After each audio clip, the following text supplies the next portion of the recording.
I wrote a short story that I'm very proud of, got it translated into 3 other languages, found an amazing illustrator, and published it.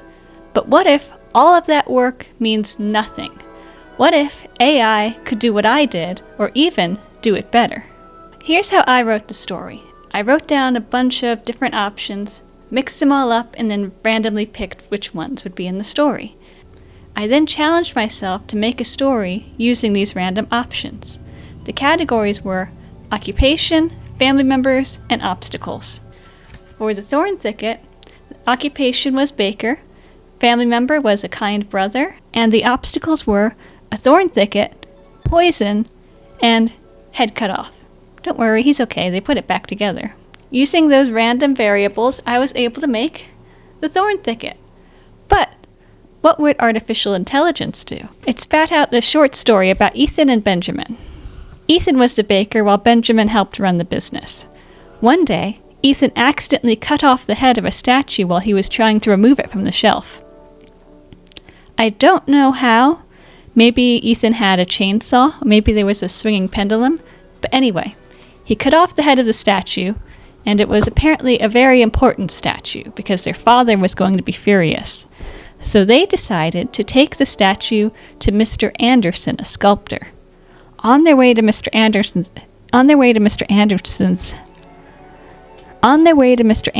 house, they had to go through a thorn thicket. The thorn thicket was so dense it started pricking them, and they were worried they wouldn't be able to find their way back. So they decided to use dough. Apparently they had uncooked dough in their pockets, and leave a trail of dough balls in order to be able to find their way back. It would make more sense if it was breadcrumbs, like the Hansel and Gretel story, especially since most people don't usually carry dough in their pockets, but a piece of bread, that would be more believable. I'm wondering though if ChatGPT didn't use breadcrumbs because it was a Hansel and Gretel story and they didn't want to directly steal it. You could say with the dough they took inspiration from Hansel and Gretel. Or you could say that they stole it but made it worse. Anyway, they leave a trail of dough balls and make it through the thorn thicket and find Mr. Anderson, who appreciates their honesty in seeking his aid. He tells them he can fix it.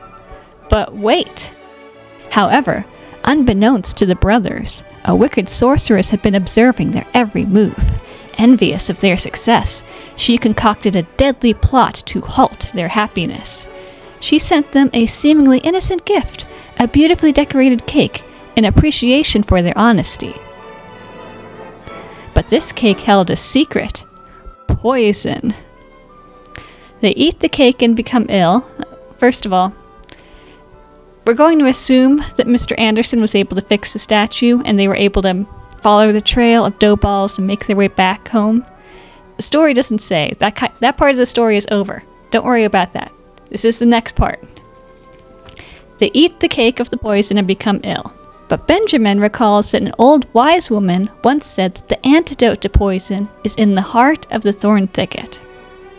So they travel back to the thorn thicket. They're weak from the poison, barely able to stand, but at last they get in and they find the antidote and they consume it. No idea what the antidote is or what it looks like. That's not important. The important part is they consume it, they get back to their village, and everyone has heard what has happened, and their bakery is a success. And it doesn't mention anything else about the wicked sorceress, the one that just randomly popped up in the final act. Maybe she ate some of the dough balls in the thorn thicket and choked. So that was all over the place, but maybe that's my fault because I didn't provide a central theme to bind it all together. When I wrote The Thorn Thicket, I didn't set out to create a theme or a message or anything like that, but I think a lot of the times when people write, they still create their own message anyway, whether consciously or subconsciously. For The Thorn Thicket, if there is a message, the message would be about perseverance. In life, you're given difficulties that you have to fight and overcome, but sometimes you're also given difficulties that you can't fight, and there isn't anything you can do about it. Life is hard, and there will always be suffering and tragedy in this life, and it isn't always fair. But if you just don't give up and keep going, eventually, life will lead to something beautiful again. I wanted to see what ChatGPT would write if I added in that message to the story. Maybe it would help bind everything together.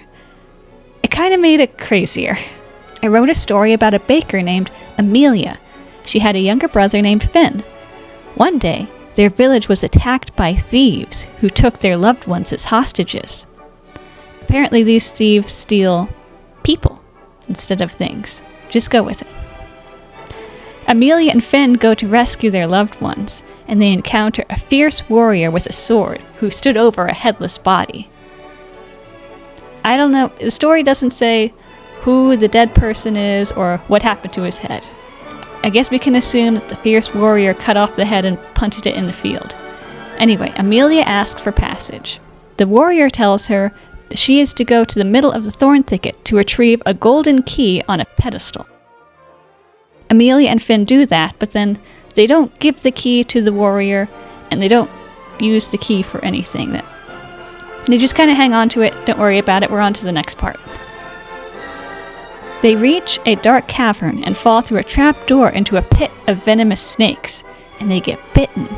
But, don't worry, Amelia's buttercream frosting that she happened to have with her actually has an anti-venom antidote to it. Anti-venom ingredients. Anti-venom ingredients that they can smear on their wounds, so they're okay. Anyway, they move on, and they reach the thieves' hideout, and they have a big sword fight, and they win, and they rescue their loved ones, and everyone in the village is happy. The end. I had a few more prompts that I put into ChatGPT, but I'll just leave it at those two for this video. If you want to see them later, just let me know. Maybe I'll make another video.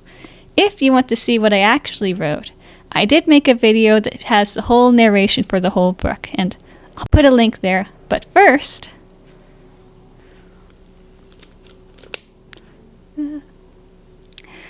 I have over 100 subscribers. I just wanted to thank you for subscribing, for watching my videos. It's really nice, and I appreciate it, so thank you. Here. If you want to make a wish, go ahead. I won't wish. You can have my wish. Alright, you ready? Thank you. So the link to my video, if you want to see my story that I wrote, is right here. Anyway, thanks for watching.